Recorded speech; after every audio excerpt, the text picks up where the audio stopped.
Assalomu alaykum aziz obunachilar. Talablarga binoan yangi video tayyorladim. Bu kanonga 30 Paint'ni qanday o'rnatish, qanday installation qilish bo'yicha video ko'nikmaga ega bo'lishingiz mumkin. Undan oldin like hamda follow, obuna bo'lish tugmasini bosib qo'ying. Nima uchun? Chunki bu O'zbekistonda juda noyob printerlardan endi kelib kelyapti. Endi foydalanish ko'nikmasiga ega bo'lyapti ko'plab odamlar. Xo'sh, birinchi navbatda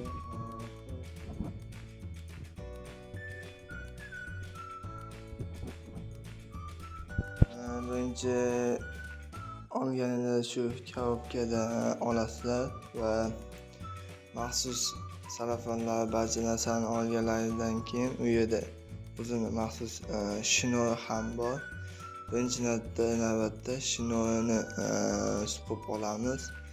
Bu shinorni qayerga suqamiz degan savolga, printerda o'zini yonida maxsus suqish uchun mo'ljallangan joyi mavjud.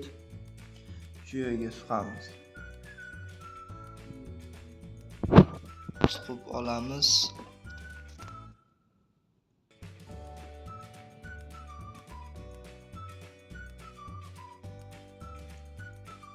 Suqib olganimizdan so'ng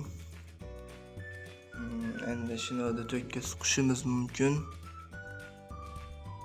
Mana biz albatta birinchi navbatda to'kka suqib oldik. Keyingi ishi esa buni turli xil ranglari bor, ko'rishingiz mumkin. Rangni quyib olamiz. Rangni quyish uchun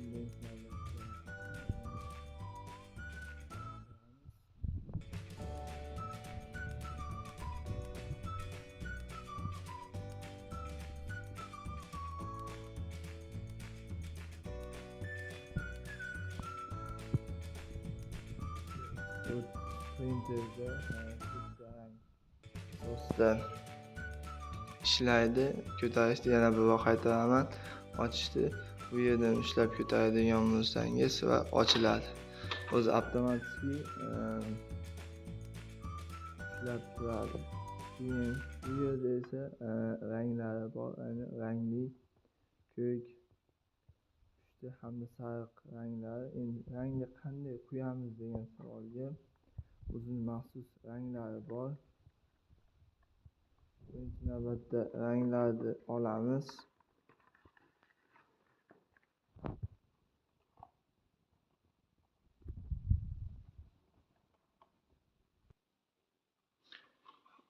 Ranglarni olganimizdan so'ng o'zi har bir rang o'zi harf bilan belgilab qo'yilgan. Bu printer Canonga 30 printerning o'zi asl siyohi, original siyohi hisoblanadi. Premium ink. Masalan, qanday quyamiz? Bu rangni quyishda adashib ketmaslik kerak, chunki u print headda ichkaridagi boshqa qurilmalarni o'ldirishi mumkin. Shuning uchun o'zi maxsus harf bilan belgilab qo'ying. Masalan, bunda S'ni olamizda shu yerdagi S raqamiga S harfiga moslaymiz. Ya'ni bu qanday ochamiz? Ya'ni buni ushlaymizda qopqog'ini keyin tepaga ko'taradigan bo'lsak, bu avtomatik ochiladi. Ochilgandan so'ng quyish jarayoni ham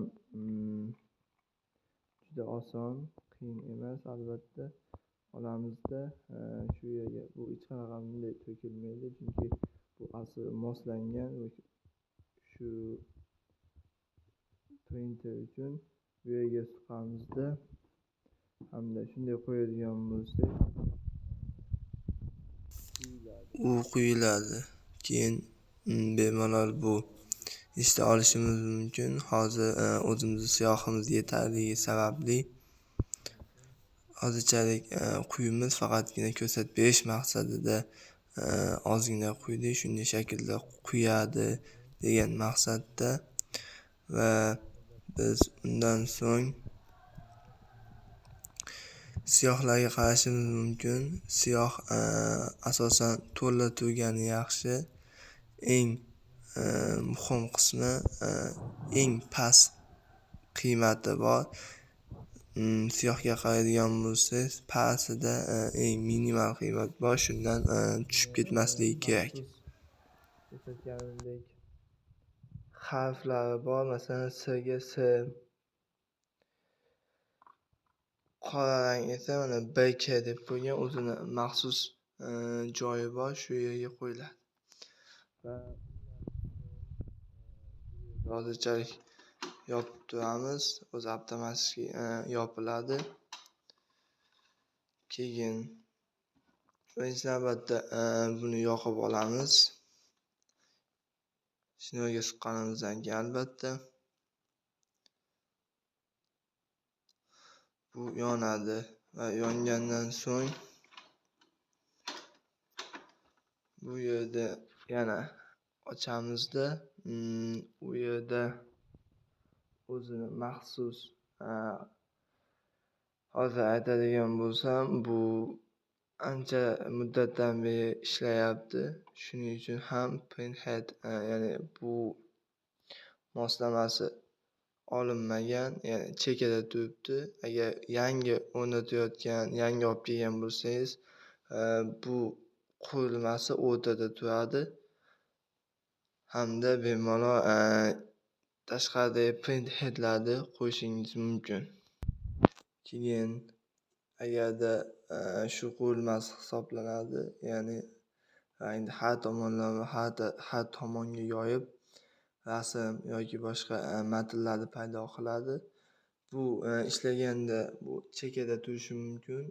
Chekada bo'lganda siz buni tortib olishingiz mumkin, lekin ehtiyotkorlik talab qilinadi. Keyin hozir bu ishlanganligi bois menda bu printheadlar hisoblanadi bu. Keyin shu printhead hisoblanadi. Bu birinchi navbatda yangi sotib olinganda maxsus qadoqlangan maxsus idishda bo'ladi. Uni ustidagi laklenka, ya'ni qog'ozni olib tashlaymiz.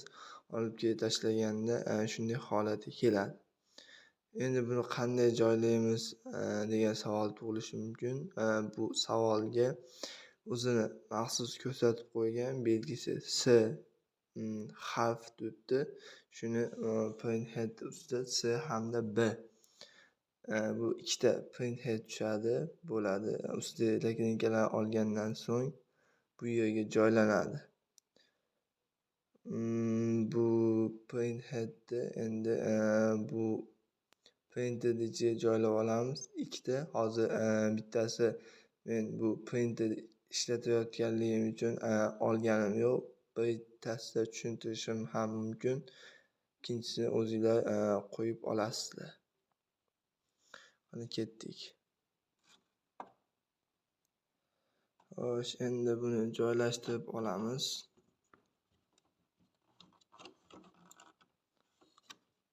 Joylashtirib olgandan so'ng mana ko'rishingiz mumkin, ikkita printhead mavjud. S va B. B'ni o'zingizlar joylab olishinglar mumkin.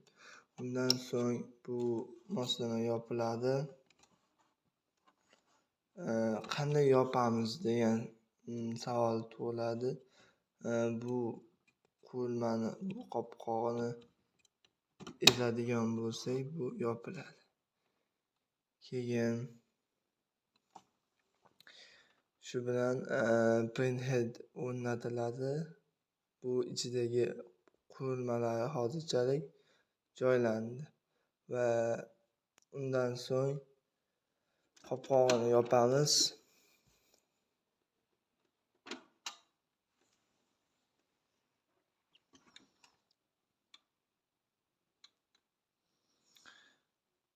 Qopqog'i yopildi. Endi buni telefon yoki kompyuterga ulash haqida gaplashamiz. Bu printer wireless system deydi, ya'ni simsiz ulanishi mumkin, ya'ni Wi-Fi orqali xohlasangiz telefonda yoki telefonga yoki kompyuterga ulashingiz mumkin. Telefonga ulamoqchi bo'lsangiz, birinchi navbatda Wi-Fi o'chiq turadi. Bu yerda Wi-Fi belgisi bor.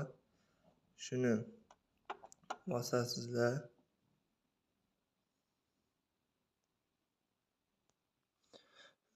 Bu joyni bosib turasizlar va ozginadan so'ng bu yerda chiroq yonadi, ma'lum chirog'i. Keyin buni ulamoqchi bo'lsangiz, Wi-Fi orqali ulashingiz mumkin. Wi-Fi ga kirasiz hamda o'zini maxsus nomi chiqadi. Harf va raqamlardan iborat bo'ladi asosan. Keyin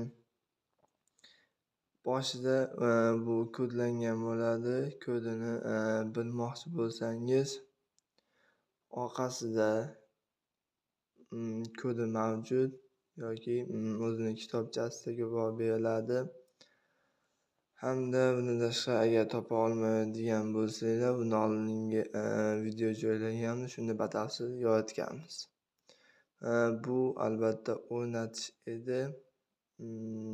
Shu bilan biz o'z videomizni yakunlaymiz. Undan oldin agar keyingi videolar nima haqida tayyorlashni kommentga yozib ketinglar. Shu haqida kengroq ma'lumotlarni berib boraman. Masalan, kserokopiya qilish hamda uni boshqa ichki mexanizmlari yoki bu yerda A4, L4, 4x6 yo boshqa razmerlarga qo'yish yoki boshqa videolar kerak bo'lsa, kommentga yana qanday qaysi jihatlarni kengroq yoritishni kerakligini kommentga yozinglar va keyin men kengroq qilib yoritib beraman. Endi bir amaliyotda, ya'ni buni o'rnatgandan keyin ko'rsatib beramiz. Bu ishlaydimi, chiqaradimi degan savolga javob tariqasida chiqarib ko'ramiz. Endi list olamiz va olganimizdan so'ng uni joylaymiz.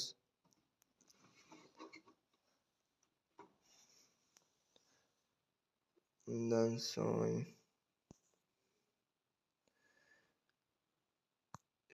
chiqarishdan oldin tagidagi maxsus narsasini tortib olamiz va chiqarishga beramiz. Sekin astalik bilan chiqarishni boshladi. Hozir asosan bitta telefondan foydalanganimiz uchun chiqarish qanday ulashlarni ko'rsatganimiz yo'q. Agar ulashda muammo bo'ladigan bo'lsa, bundan oldingi videolarda ko'radigan bo'lsangiz, barcha ma'lumotlar berilgan. Hozir ikkita print bergan, ikkita qog'ozga print berganmiz, shuning uchun ham ikkita chiqaryapti. Mana ko'rishinglar mumkin. Tiniq ranglarda hech qanaqa dog', xira joylari yo'q. Juda ajoyib, ishlatish uchun juda zo'r printer hisoblanadi. Ham rangli, ham chiroyli belli chiqara oladi. Yana boshqa Canon G printer haqida ko'proq ma'lumotlar kerak bo'ladigan bo'lsa,